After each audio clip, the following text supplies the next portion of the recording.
Oke Mas, perkenalkan saya Aris Susanto, perwakilan dari teman-teman Universitas Mercubuana, jurusan Teknik Informatika.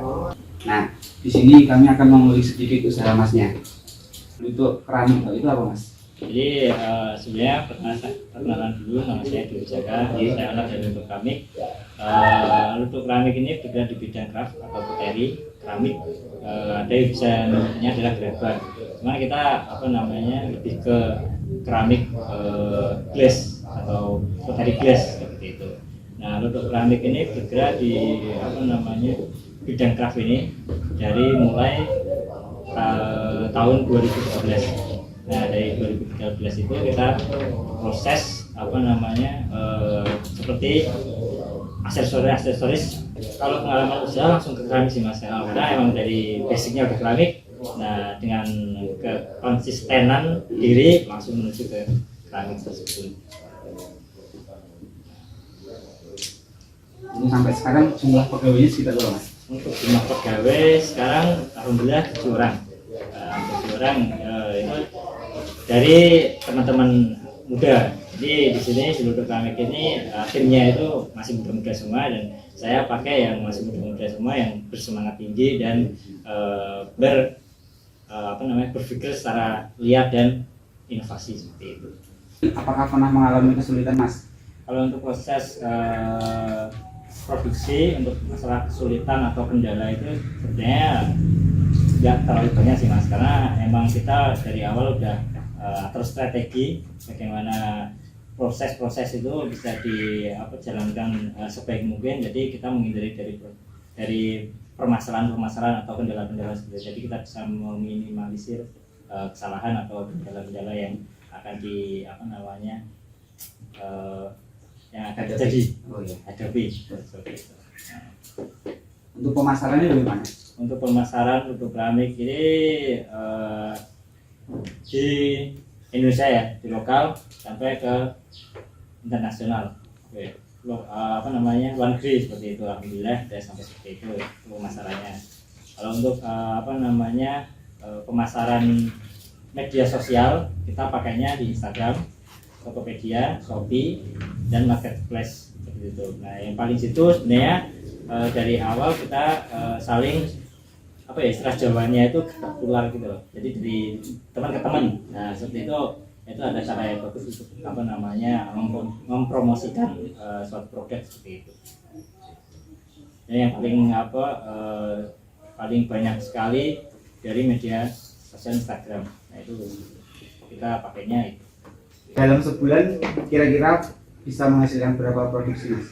Dalam 1 bulan Lutut Keramik dapat memproduksi sekitar 1.200 sampai 1.500 cup atau produk yang biasa kita kerjakan seperti itu.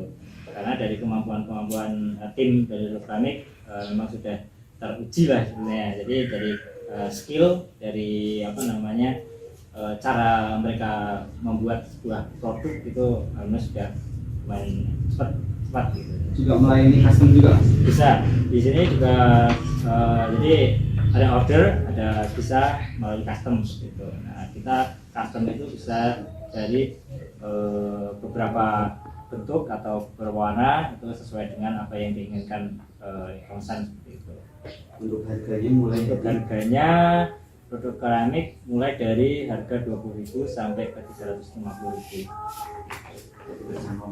Masih terjangkau untuk kualitas produk yang benar-benar handmade yang kita buat, kita bikin sedemikian rupa sehingga untuk harganya masih bisa terjangkau di kalangan anak-anak juga atau buat. Nah, selama 2 tahun ini kan ada corona covid ini Mas, dampak ke usahanya gimana? Untuk dampak selama covid ini sedikit berpengaruh karena kita di bidang craft dan target pasar kita adalah di kafe-kafe atau di tempat yang rame-rame seperti itu, karena kita kan basicnya lebih ke multifungsi. Jadi benda multifungsi yang digunakan buat keperluan individu atau buat toko atau kafe-kafe yang sekarang lagi banyak. Nah, itu dampak dari COVID itu karena kita menjurus di sebuah kafe, dan di situ kafe itu kan apa namanya rame ya itu ya, makanya buat digunakan untuk kafe. Nah sedangkan kalau PPKM itu kan libur, nah jadi di situ ada terhambat seperti itu. Tapi alhamdulillah sekarang udah apa namanya lebih normal lagi dan udah berkembang lagi seperti itu. Untuk strateginya Mas yang digunakan untuk pemasaran atau diterapkannya penjualan di untuk keramik untuk menghadapi persaingan itu gimana? Dari segi kualitas, tentunya dari segi kualitas Luhur Keramik juga memiliki sebuah apa namanya keunggulan sendiri. Jadi kita dari bahannya, kita dari warnanya, kita dari segi estetikanya. Nah jadi dari segi estetikanya itu dapat bersaing dengan apa namanya produk-produk lain seperti itu. Nah terus produk keramik ini memang diproses dengan resep sendiri. Jadi kita membuat resep sendiri dan apa namanya, dan resep itu emang jarang sekali digunakan dengan dari produk-produk yang lain seperti itu. Untuk cabangnya ada Mas? Untuk cabangnya sementara ini belum. Jadi masih di store, ini basic home industry lah sebenarnya. Untuk cabang belum, cuman kita ada kerjasama di Jakarta juga. Jadi sistemnya kerjasama, jadi barang Luhur Keramik ada di sebuah toko seperti itu. Nah di Jakarta ada, di Malioboro ada, sama di Hamzah Batik, di Pasaraya, dan ada beberapa toko yang bekerjasama dengan Luhur Keramik seperti itu. Pembuatannya gimana Mas? Untuk proses pembuatan di Luhur Keramik yang tentunya kita harus mencari sebuah bahan dulu ya. Pertama kita menggunakan bahan dasar tanah liat yang berasal dari Sukabumi.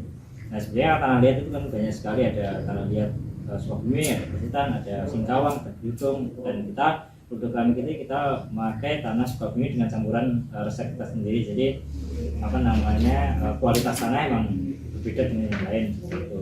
Nah dari proses awal pencarian bahan dasar tanah liat tersebut kita olah, kita apa namanya kita jadikan plastis ya, plastis dari menghilangkan homogen dari tanah liat tersebut, sehingga tanah itu bisa digunakan apa namanya secara handmade seperti itu.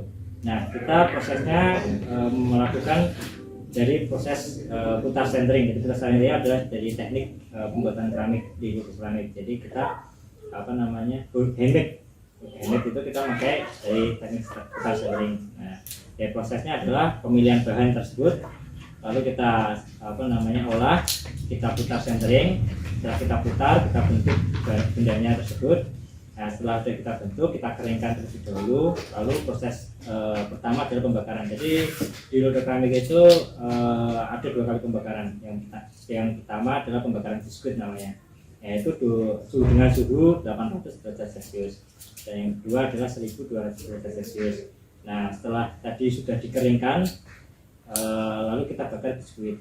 Nah kita bakar biskuit, nanti setelah udah keluar baru kita warnai. Nah kita warnai itu kita memakai bahan dasar glasir yang namanya itu cat untuk keramik lah, istilahnya itu seperti itu.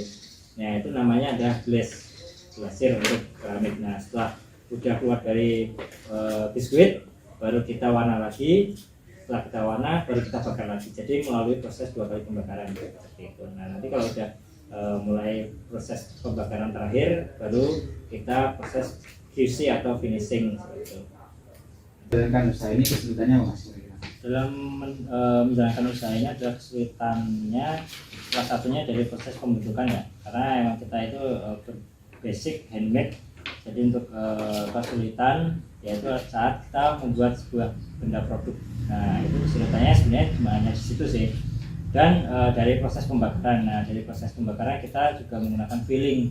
Nah jadi di situ kita yang benar-benar kita menghafalkan, atau kita harus apa ya, lebih bisa menghafal temperatur suhu seperti itu. Nah sulitnya di situ, karena kalau misalkan kita mengabaikan itu, nah hasilnya kita tidak bisa maksimal seperti itu. Kesulitannya seperti itu sih. Cuman di Luhur Keramik ini kita udah membuat strategi juga. Jadi dari apa namanya proses pembentukan kita bisa menggunakan sebuah cara yang di situ kita menghindarkan dari kesulitan-kesulitan tersebut, seperti dari proses pembentukan, dari proses pembakaran. Nah, kita sudah menggunakan feeling atau strategi baru untuk menghindari kesulitan tersebut. Jadi lebih mudah seperti itu prosesnya. Ini kan kita kan masih kuliah Mas. Besok kan rencana kalau nggak ikut orang bikin usaha sendiri. Terus menurut Masnya faktor utama agar kita berhasil dalam usaha itu apa? Yang pertama adalah niat, niat, semangat, dan memiliki keseriusan. Nah, di situ kalau kita sudah memiliki sebuah dorongan diri, nah setelah sudah seperti itu, baru kita pelajari dulu usaha apa yang mau kita bikin seperti itu. Nah, kita ulik sedemikian rupa, ya kan, sehingga kita udah tahu tahap-tahapannya. Oh, kita harus mulai dari mana dulu nih, seperti itu. Karena kita kalau misalkan mau membuat sebuah usaha itu kita harus lihat dulu di mana segi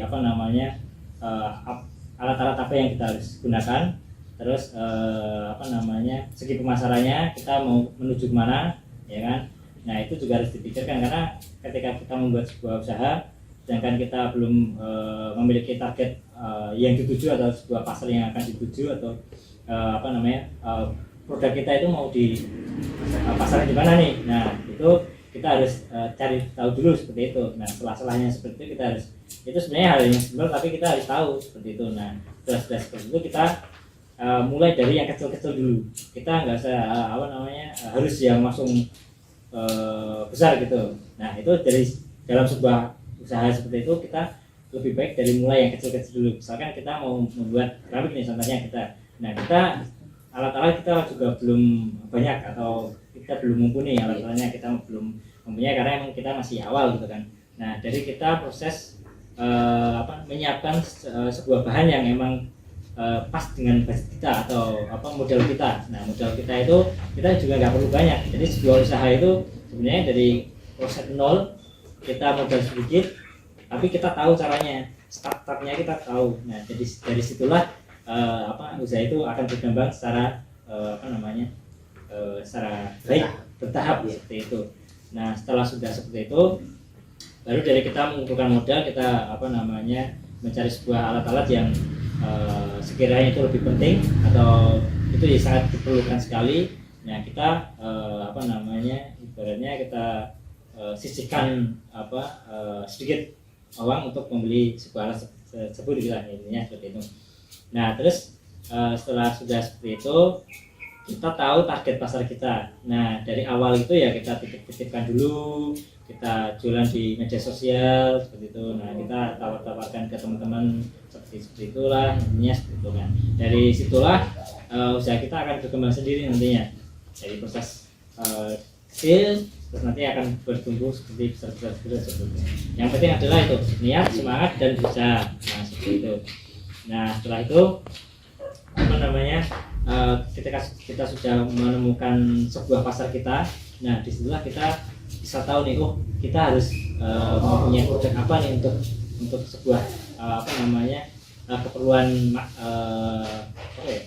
konsumen seperti itu. Nah, itu kita produksi. Nah, untuk produksi itu kita nggak harus langsung banyak, langsung deal, langsung gitu enggak. Kita cukup beberapa sampel atau beberapa karya. Nah, kita sampelkan di sosial media atau di masyarakat seperti itu.